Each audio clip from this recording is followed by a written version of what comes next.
How much would you pay for the perfect night's sleep?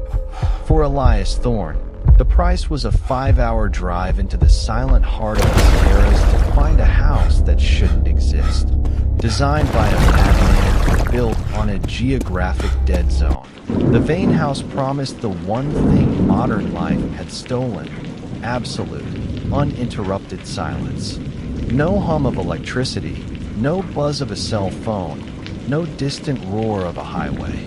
But as Elias closes his eyes in the lead-lined dark of the sleep chamber, he's about to learn a terrifying truth.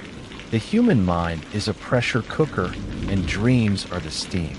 When you stop the steam from escaping, the pressure doesn't just go away, it builds. It leaks. It begins to rewrite the world around you. In this house, the walls don't just have ears, they have memories. And while the residents wake up feeling more refreshed than they've ever been, they soon realize they've left something behind in the dark. Something the house is using to grow. Welcome to a place where the air is heavy, the shadows move with a mind of their own, and the greatest nightmare isn't what you see when you close your eyes. It's what happens when you realize you've forgotten how to dream. Step inside, close the door, but whatever you do, don't get too comfortable. The architecture of Silence Elias. Thorne had forgotten what it felt like to be human. To be human is to be governed by the rhythm of the sun and the moon.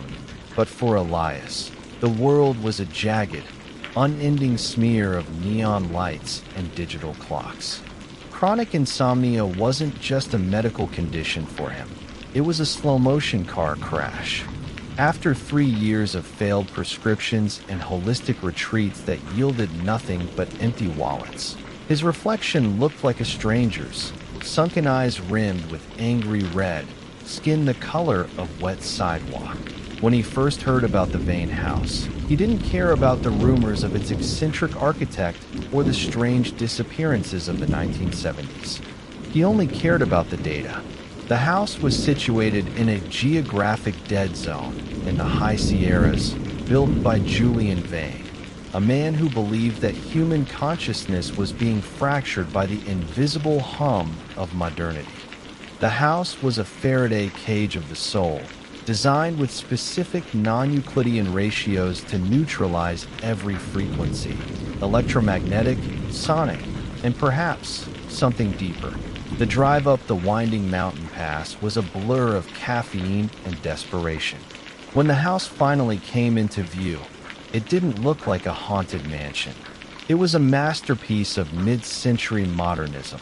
Sharp lines, floor-to-ceiling glass, and cedar wood that seemed to drink in the sunlight rather than reflect it. It sat in a bowl-shaped valley where the wind didn't seem to blow. "Mr. Thorne." The voice startled him. A woman stood on the gravel driveway. She was the estate's caretaker, a woman named Sarah whose face was a map of deep-set lines. She didn't offer a smile. "The rules are simple," she said, handing him a heavy brass key. "Don't bring in any electronics. Don't move the furniture. And most importantly, if you start to feel heavy, just let it happen. That's the house doing its work." Elias nodded, his mind already drifting. He hauled his single suitcase inside. The air in the foyer was different. It wasn't just quiet. It was heavy, like being underwater. Every footstep on the polished slate floor was swallowed instantly. There was no echo, no hum of a refrigerator, no buzz of a light bulb. It was the most beautiful thing he had ever heard. He spent the afternoon wandering the rooms. The geometry was indeed strange. The hallways seemed to taper at angles that defied the eye, and the ceiling heights shifted subtly from room to room. In the center of the house was a sleep chamber, a windowless room lined with dark, sound-dampening wool and lead-lined walls as the sun dipped behind the peaks, casting long, bruised shadows across the valley. Elias felt a pull he hadn't experienced in years. It was a physical gravity, a beckoning from the bed in the center of that dark room. He stripped down to his undershirt, crawled under the heavy wool blankets, and waited for the familiar ceiling staring contest to begin, but it didn't.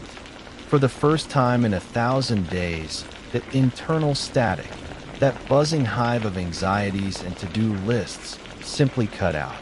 It was like a wire had been snipped. He fell, not into sleep, but into a void so profound it felt like dying that he woke up 12 hours later. The silence was still there, but Elias felt electric. His mind was sharp, his limbs light. But as he sat at the kitchen island, nursing a glass of lukewarm water, a cold realization settled in his gut. Usually, when a person wakes from a deep sleep, there are fragments, a fading image of a bird, a lingering feeling of falling, the ghost of a conversation. Elias had nothing. His mind was a clean slate. It wasn't just that he had forgotten his dreams. It felt as though the very capacity to dream had been vacuumed out of his skull. He looked out the window and saw a crow perched on a nearby pine branch. The bird was perfectly still, staring at the house with an intensity that made the hair on Elias's neck stand up. It didn't chirp. It didn't flutter. Like everything else in this valley, it was waiting for something. The pressure of the void. By the third day, the miracle of sleep had turned into a clinical curiosity. Elias felt physically peak, but mentally, he was starting to feel thin. He spent his hours reading the few leather-bound books left in the library, mostly texts on sacred geometry and Jungian psychology. One afternoon, while exploring the perimeter of the property, he encountered the neighbor Sarah had mentioned, an elderly woman named Martha who lived in a small, rotting cabin a mile down the trail. She was hanging laundry, her hands gnarled like tree roots. "You're the one in the vein place," she said, not looking up. "You look too healthy." That's how it starts. Elias chuckled, though it felt forced. "It's the best sleep I've had in years, Martha. Why does everyone talk about this place like it's a tomb?" Martha stopped her work and looked him in the eye. Her pupils were milky with cataracts, but her gaze was piercing. "The mind is a pressure cooker, son. Dreams are the steam. They let out the things we aren't meant to carry through the day. The fears, the weirdness, the ghosts of our ancestors." Julian Vane thought dreams were a waste of energy. He built that house to catch the steam. To catch it? For what? Martha had turned back to her laundry. The steam has to go somewhere. If it doesn't come out of you, it stays in the walls. Or it finds a new way out. Elias walked back to the house, Martha's words rattling in his head like a loose bolt. He tried to dismiss it as local superstition, but as he entered the living room, he saw it. Out of the corner of his eye, a shadow moved. It wasn't the shadow of a tree or a bird. It was a jagged, flickering shape, like a glitch in a video, that skittered across the wall and vanished behind a bookshelf. He froze. His heart, which had been beating with the slow, steady rhythm of a healthy man, began to hammer. He walked to the bookshelf and pulled back the heavy oak frame. There was nothing there but the smooth, gray plaster of the wall. That night, Elias tried to stay awake. He sat in the living room with a single candle, determined to catch whatever was lurking in the periphery, but the house wouldn't allow it. The architecture itself seemed to breathe a sedative. The angles of the room drew his eyes toward the center, lulling his brain waves into a forced rhythm. Before he passed out, he saw the ceiling begin to change. The white plaster didn't crack, it shifted. It took on the texture of a thumbprint, vast, swirling ridges that seemed to be pressing down on him. He tried to scream, but the silence of the house was absolute. It swallowed his voice before it could even leave his throat. He woke up the next morning on the floor. His fingernails were bloody, as if he had been clawing at the slate during the night. Yet, he remembered nothing. No pain, no fear, no dream. Just the terrifying, perfect blankness. He realized then that he wasn't just a guest in the Vane house. He was a filter. He was cleaning his soul, and the house was keeping the dirt. The leakage day 5 was when the hallucinations, if that's what they were, began to bleed into the light of day. Elias was no longer seeing shadows. He was seeing leaks. While brewing coffee, he looked down at the swirling cream in his mug. Instead of a spiral, the cream formed the perfect shape of a screaming human face. He blinked, and it was gone, replaced by ordinary foam. Later, while walking through the hallway, the floorboards felt soft, like he was stepping on a mattress or a tongue. The nothingness was becoming addictive. Despite the growing terror, Elias found he couldn't bring himself to leave. Every time he reached for his car keys, a wave of profound exhaustion washed over him. A physical weight that whispered that the world outside was too loud, too bright, too filthy. Only here, in the vacuum of the vain house, could he find peace. He began to notice that the house was changing. The sharp, modernist lines were softening. The corners of the rooms were becoming rounded, organic. It felt less like a building and more like the inside of an organ. Elias found his way to the basement, a place he had avoided. The door was heavy steel, unlike the rest of the house. Behind it lay a room filled with strange machinery, racks of copper coils and glass vacuum tubes that pulsed with a faint, rhythmic violet light. In the center of the room was a desk covered in Julian Vane's blueprints. He pored over them, his eyes widening. Vane hadn't been trying to cure insomnia. He had been a cultist of the pure mind. One note, written in a frantic, shaky hand, read, $E equals MC carat $2 is for the physical, but what is the equation for the ethereal? The subconscious is a localized field of chaos. If harvested, it is the purest form of kinetic potential. The house was a battery. It was designed to strip the chaos, the dreams, from the sleeper and store it in the copper coils. But the coils were old.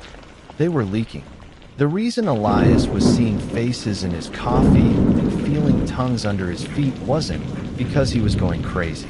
It was because the accumulated nightmares of 50 years of sleepers were spilling out of the basement and into the physical structure of the house. Suddenly, the violet light in the vacuum tubes flared. The rhythmic humming increased in volume until it was a physical vibration in Elias's teeth.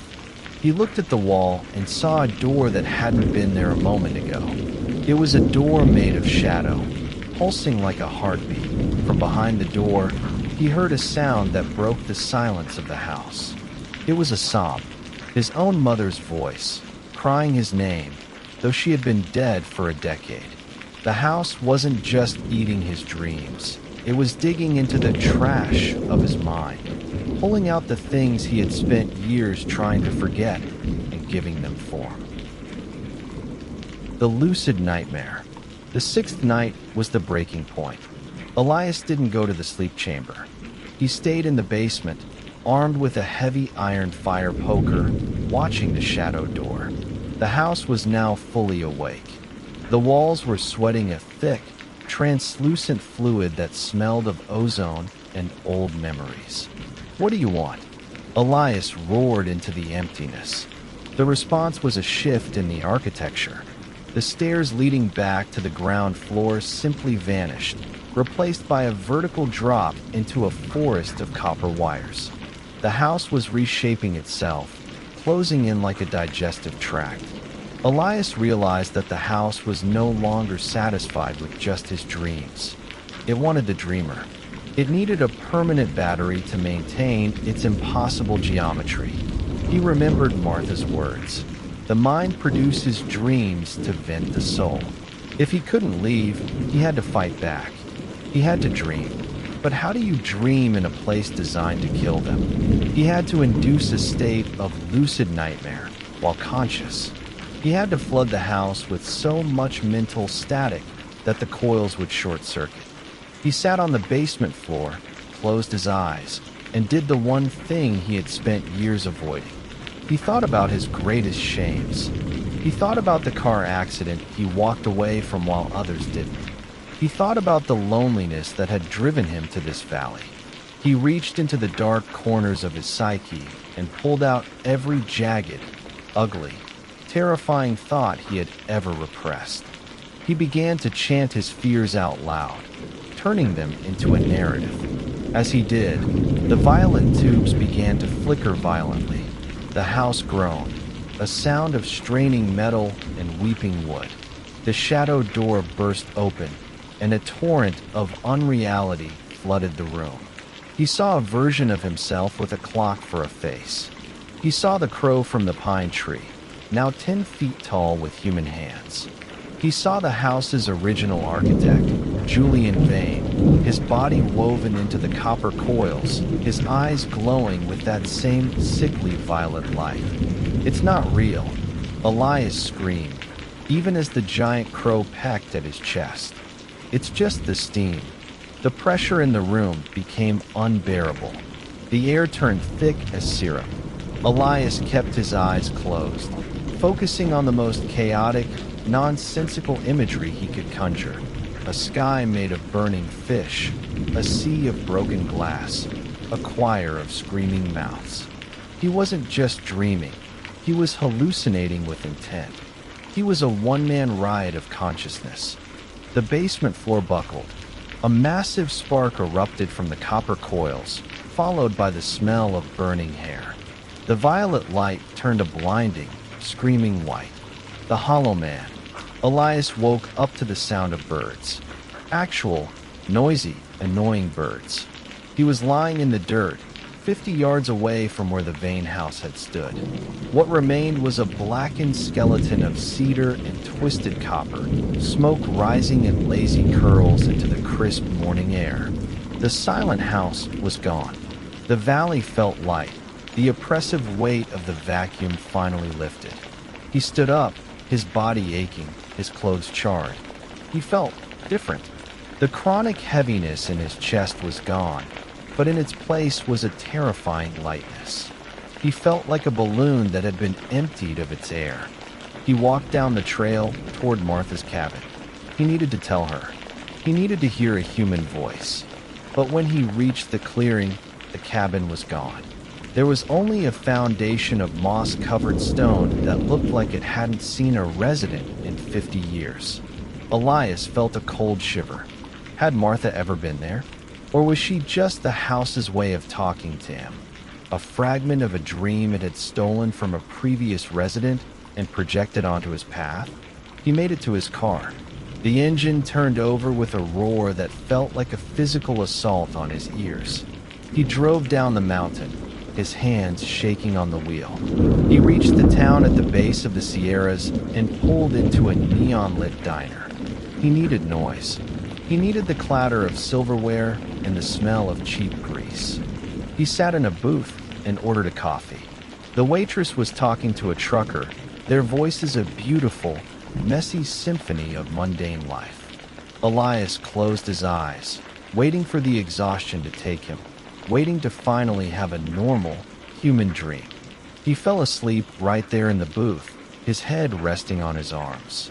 He woke up 5 minutes later when the waitress tapped his shoulder. "You okay, honey? You were out cold." Elias blinked, his heart racing. Did I say anything? Did I look like I was dreaming? The waitress frowned. "No, you just went out. You were still as a statue. Not a twitch, not a mumble. Scared me for a second." Elias looked down at his coffee. He remembered the sleep. It was that same pitch-black void. The house was gone, but the nothingness had followed him. He realized then that the house hadn't just eaten his dreams during his stay. It had permanently altered the circuitry of his mind. The part of him that could conjure images, the part that could process fear through metaphor, the part that made him him. It was still back there in the ashes of the Vane house. He stood up and walked to the restroom to splash water on his face. He looked into the mirror, expecting to see his tired, sunken eyes. But the man in the mirror looked perfectly rested. His skin was glowing, his eyes were clear, his face was smooth. Then he noticed it. The diner was bright, lit by overhead fluorescent tubes. The waitress had a shadow. The stools had shadows. But as Elias moved his hand in front of the sink, the white porcelain remained brilliantly, terrifyingly lit. He had no shadow. The house hadn't just taken his dreams. It had kept his subconscious, his other half. He was a man with a body and a conscious mind, but the soul, the dark, dreaming, vital part of a human being, was gone. He was a hollow man, walking through a world of color and noise, forever trapped in a perfect, silent, and dreamless peace.